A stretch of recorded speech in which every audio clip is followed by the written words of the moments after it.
So people will keep coming, joining in. So I'm welcoming again Atul sir, Dr. Rishi Mishra sir, and the participants. Thank you for rejoining. So we are just beginning with another part of series. So, sir, as we were continuing, we discussed about assessment and other segments as well.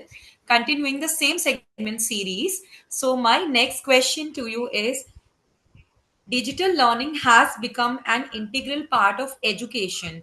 So, what psychological factors should curriculum designers keep in mind to balance engagement, attention span, and mental health?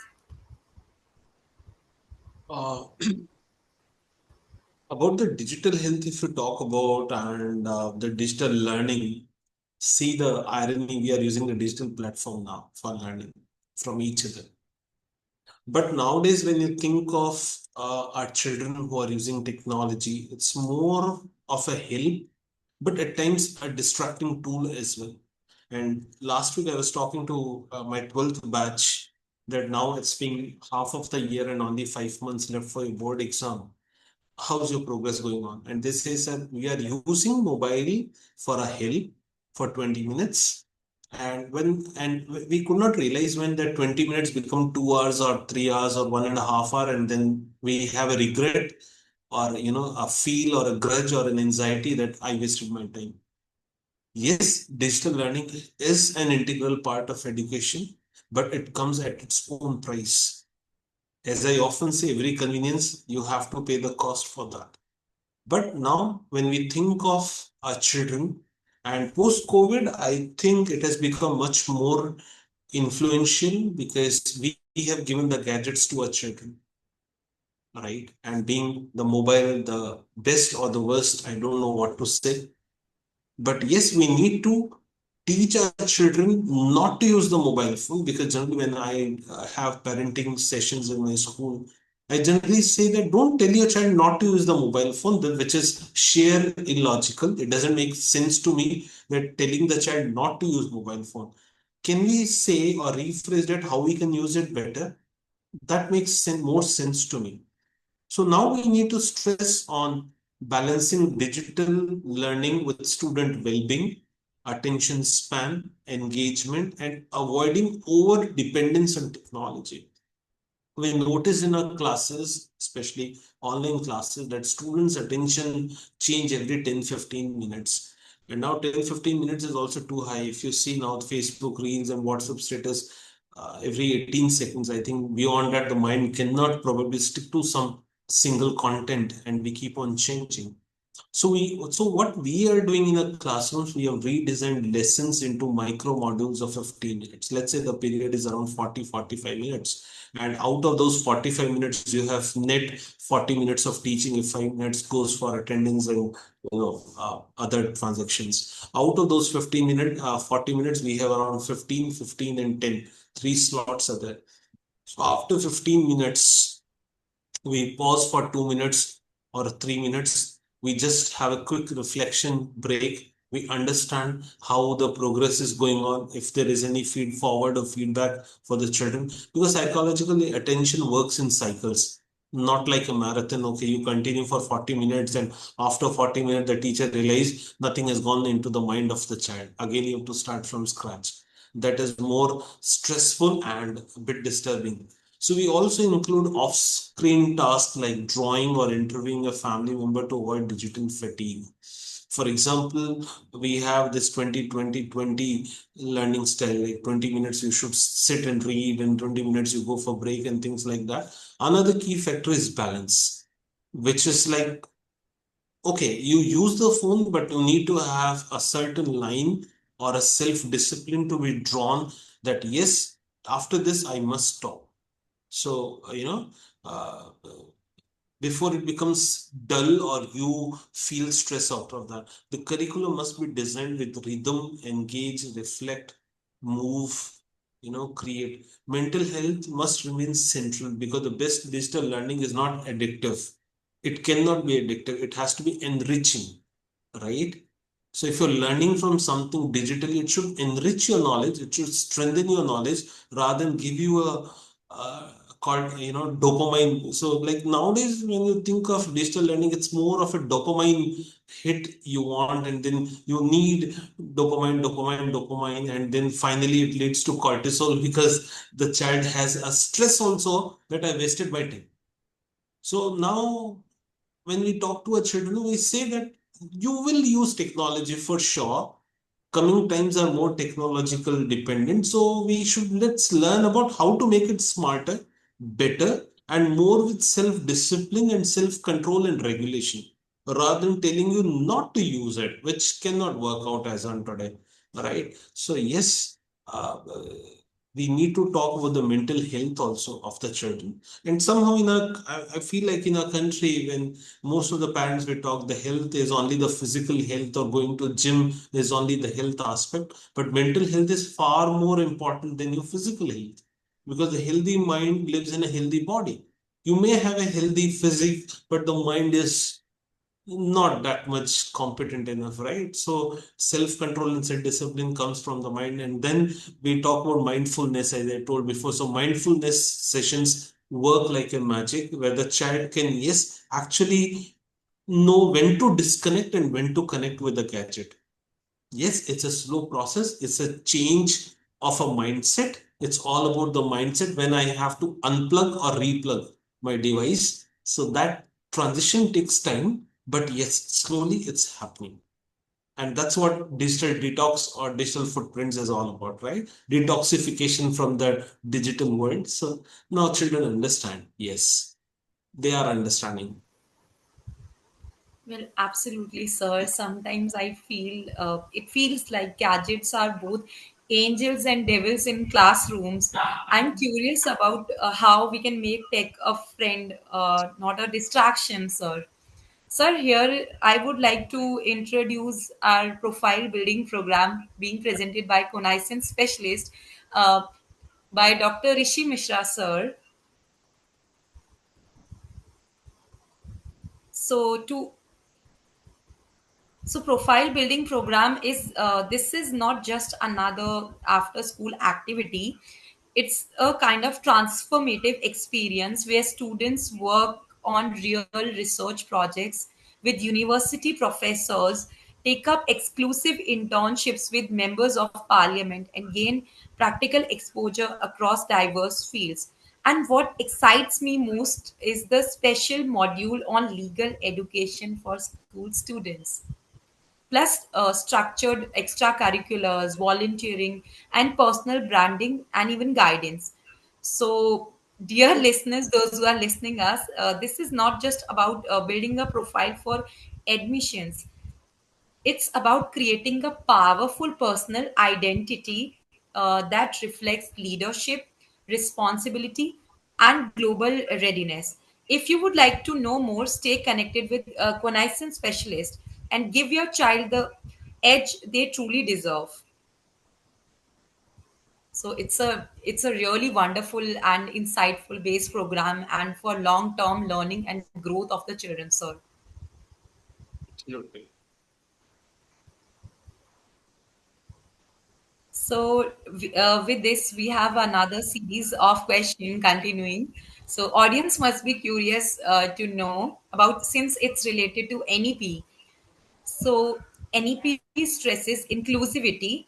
How can curriculum innovation address the psychological needs of diverse learners, including those with learning difficulties or different paces of learning? A very good question, which connects to chapter 6 of NEP, equitable and inclusive education. Actually, it's much needed for the diverse learners. When we say diverse learners, different learners, or we say no child left behind, every child should be included in a teaching learning process. So definitely it connects with inclusivity. And inclusivity is not about a single child, it's about every child sitting in my classroom. Doesn't matter which caste or creed, which learning style he may adopt, or he has some challenges, or he is his pace of learning is different. or his learning difficulties, support has to be extended. For example, in one class, I had a student which has dyslexia, struggling with written assignments. So now the teacher told him that we can record an audio story instead. Am I audible? Yes, sir. Yes, sir. You're audible. Seems like frozen. Okay. So yeah, so the Yes, child had, so you yeah. Yes, ma'am. Thank you. So the child has dyslexia, and he couldn't write the assignments. So the we had a discussion along with the parents, and we asked the child to record his answer like an audio story or something like that. And when he recorded the story and the teacher listened to that, he really produced beautiful answers in the form of an audio note. So now the joy on his face was a proof that innovation is not about uniformity, but about flexibility as well. And that's what differential learning, pace-based learning, individual learning, inclusive curriculum talks about. Psychologically speaking, inclusivity means that telling every child that your way of learning is valid. It doesn't mean that if I cannot write on paper, I'm an invalid student or I'm not fit to be part of this school or I need special school. No, it's not like that. Special children is a different concept. Diverse learners is a different concept. Like when we say there are four types of learners, VARK, and if I am a kinesthetic learner and you are only teaching me through charts and presentations, then you're not catering to my needs and requirements. So it doesn't make me it doesn't sound logical that you say me that I'm not a good child or I'm not a good learner or I'm not a good student or I'm a different child or I'm a special child. No, probably your lesson planning is not suiting my need. So curriculum must therefore allow multiple modes of expression catering to all four types of learners. If we could design our assessments, activities that value how a child learns, not just what they produce, every learner, whether it's fast, slow, different, feels a sense of belongingness. And I think that is the true sense of our NEP, which is child centric, right? That it caters to all the diverse learners in my classroom. So that is much needed for different paces of learning and accommodating each and every child in my classroom at their own way, in their own style.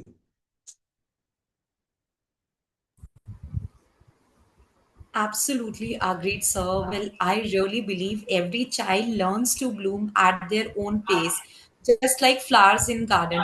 I would really love to know how curriculum can celebrate these differences instead of ignoring them. Sir, we are having another very important and great personality joined us. Dr. Mishra, sir, the principal of Prudence School. Sir, please, a huge round of applause for Sir. Really welcoming Sir to this one insightful session. Sir, welcome to this session. Welcome, welcome, So sir. now,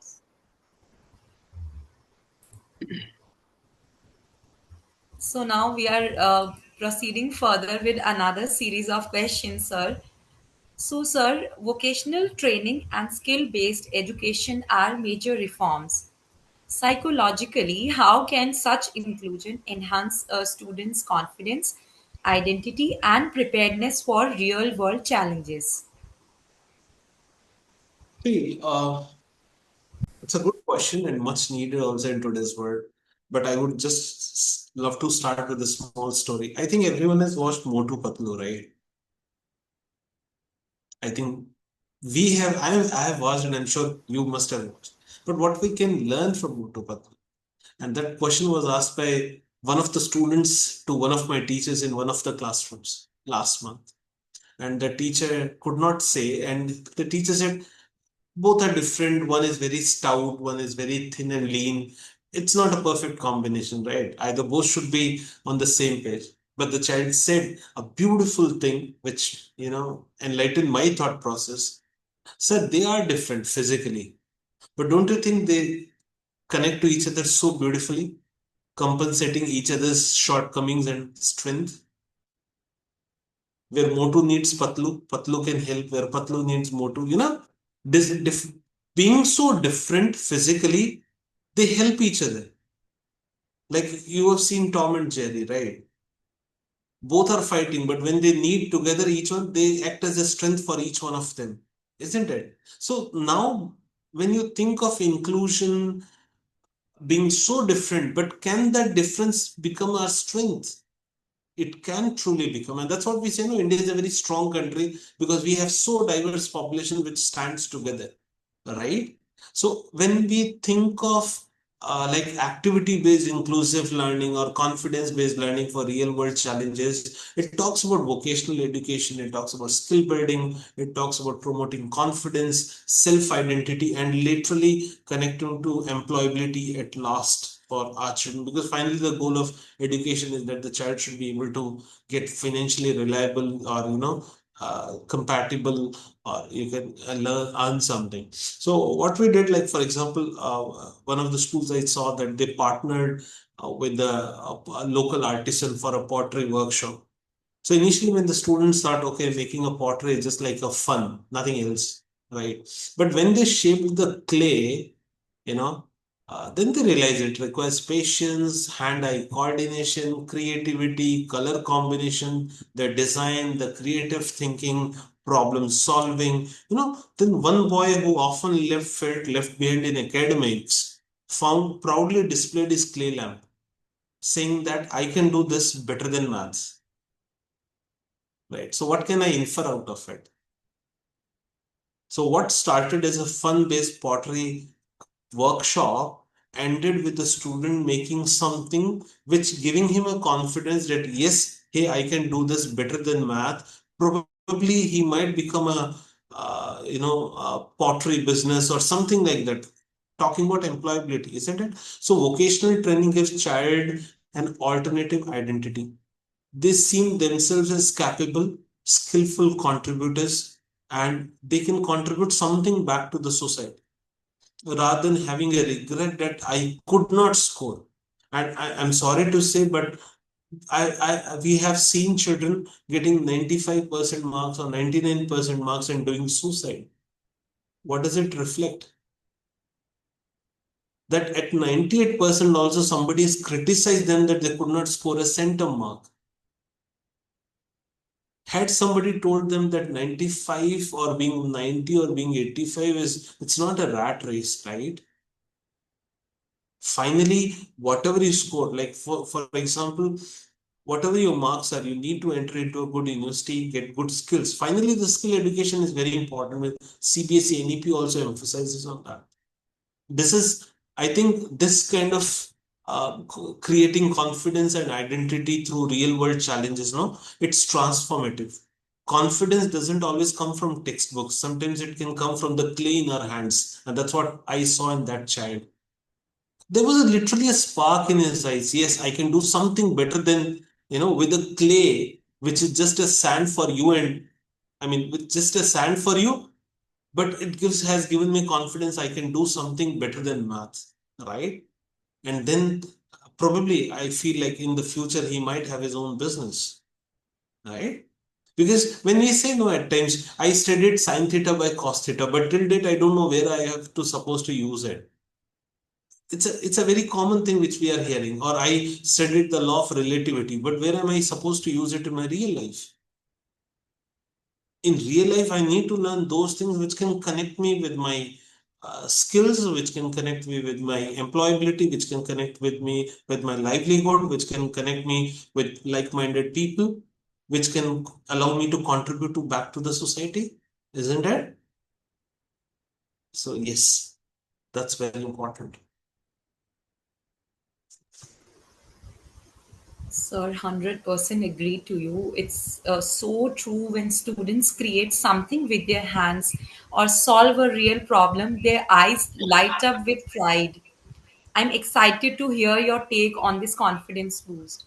Sir, we are also having another eminent important personality, uh, Colonel Dr. Vijay Sir. Sir, really welcoming you in this beautiful evening of podcast session. A big, huge round of applause for Sir. So, with this Thank you very segment, much, ma'am. Sir, it's our honor to that you have joined our podcast. I'm really honored. We all are on the learning curve. We learn from each other. Definitely, Absolutely. sir. Thank you so Yes, much. sir. Thank you, ma'am. Sir, the last question of this series is although I really want to keep this series continue for our audience because this is such an insightful topic. So, the last question is if you could introduce one psychology based element into the mainstream school curriculum under NEP, what it would be and why? Very, Sir, may I? It's a very yes, typical sir. question you're asking, and I think it's the bouncer which you're throwing now at the end of the questions.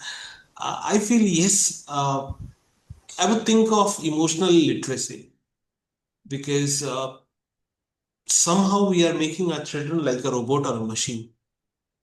Yeah, and nothing personal for anyone, but I visited Kota last year and I saw grade fifth and sixth children batches for IIT. The child in grade five doesn't know the meaning of IIT. And are you sure that after 10 years he will land in IIT? Nothing personal, but just a matter of fact to be understood. The child is the child is a canvas. The child is a clay. It depends on us how we, bring out of it. So when you think of any psychology based element, I definitely pick emotional literacy because more than we teach alphabets and numbers, we must teach children the vocabulary of emotions, isn't it? Nowadays, we see our children fighting with each other. They have very low patience levels. They cannot comprehend they are a bit confused between self-esteem and ego.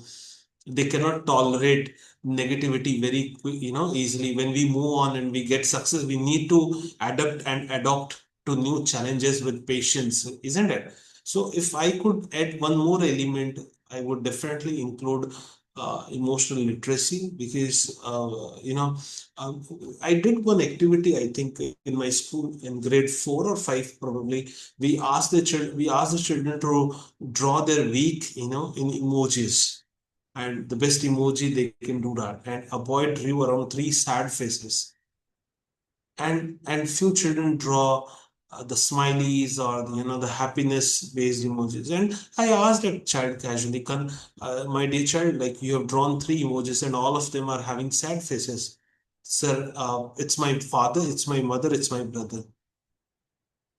Then I could think, or I could introspect that whenever the child is thinking of his parents, he could only draw uh, the sad emojis. There's a lot to be debated and discussed upon about that.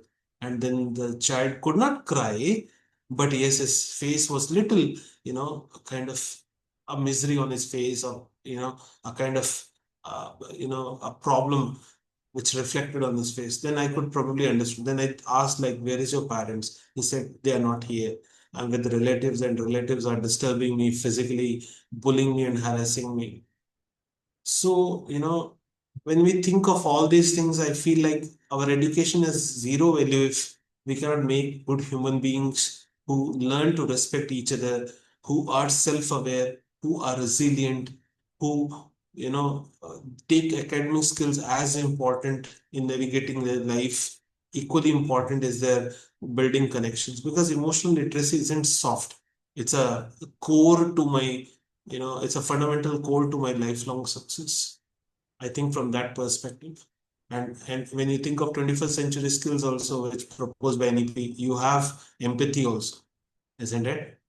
So how empathy will be developed when you have emotional understanding and literacy towards that. That's I could think of as of now. Thank you. Well, sir, 100% agreed with the answer because this feels like the magic question. If you had the power to add just one golden ingredient into the education recipe. So, really, sir, really, it was a commendable answer. So, now over to the audience. If anyone any one of you have any doubts, please don't hesitate to ask sir, because we are having with us a team of experts. Dr. Rishi Mishra sir, Dr. Atul sir is also there, Dr. Krishna Chand Chaudhary sir, and Dr. Mishra sir of Prudence School. So please don't lose this valuable opportunity of asking questions to sir. Please. Anyone, any question? So it is not a You question, can just unmute. yeah. So am I audible now? Yes, sir. Yes, sir. Yeah. Yes, So sir, it's you're not. audible. So it's not a question, just a observation. I could not hold myself to come out with this observation that the way Atul sir has explained the things using the live examples. Um, uh, I feel if I would have been given a chance, I would have taken an admission to the Indian school again, so that things which were not being taken care of at our time. Absolutely. Definitely, sir is talking about those important things, and uh, the way he has handled the situation and way he has analyzed the situation is completely different, which normally the way people do.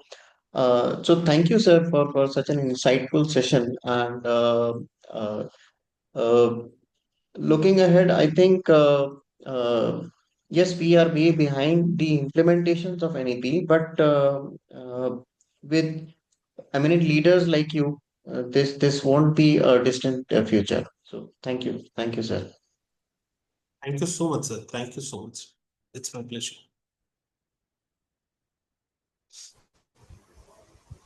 Well, sir, that was such an insightful session with marvelous answers.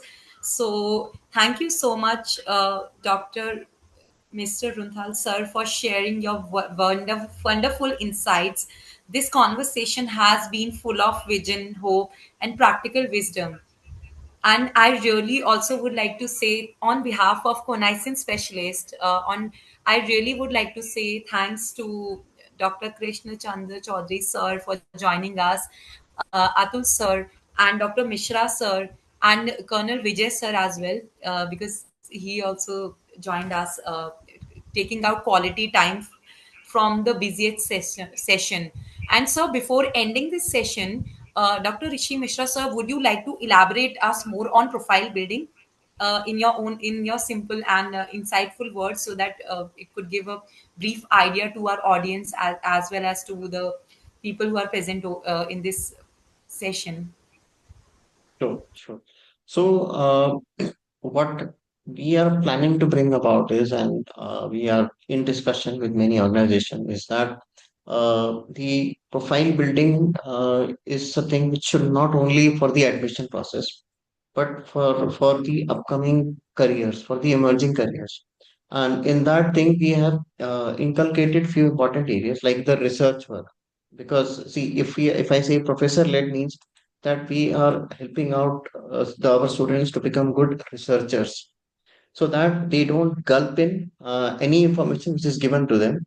So they develop the tendency to do a research in that. Second one is internship, which sir has rightly said is like the practical exposures. So why not they have the internship with the leaders who are running the country? So internship with the members of parliament is a new thing which we are coming up with, and this will definitely give them the confidence and ability to speak to the leaders directly. And the third thing, the which is important, which I feel is that the legal knowledge. The students should have the know-how of their legal rights. Students should have the ability to tackle when they are in a difficult situation. And once they are aware of their rights and when they are aware of the legal system of the country, they become an informed citizen. So this is a small effort. So we'll be sharing the details of that one so that it can be spread across. So thank you, Lovely, for the coordination, and thank you very much. Thank you, Atul sir, for taking out time and giving us such an insightful session about the NEP and the education system. Thank you so much, sir. Well, Pleasure is sir, really would like to say thanks to Dr. Rishi Mishra sir for addressing it so nicely in short words. You have really explained everyone that what profile building is based on. It's really a very long term support for your children's growth and overall development. And really would like to say thanks to Dr. Rishi Mishra sir, Arun sir, and Dr. Krishna Chandra Chaudhary sir, Dr. Mishra sir, the principal of Prudence School, and to our amazing and lovely audience. Thank you so much for joining in. So please stay tuned. On behalf of We Avec U Foundation as well, would like to address a big token of thanks to Mr. Atul sir. Sir, please, it's our honor to be to hearing you on this wonderful session. Thank you so much, sir. so much, ma'am. Now bidding a farewell to everyone. So please keep following us on an Insta page at the rate Connaissance Career for more such insightful in, information based on any podcast series or anything. Thank you so much, sir. It's really our honor, sir. Thank you, So everyone, much, for ma'am. joining. Good night, everyone. Thank you, sir. Have a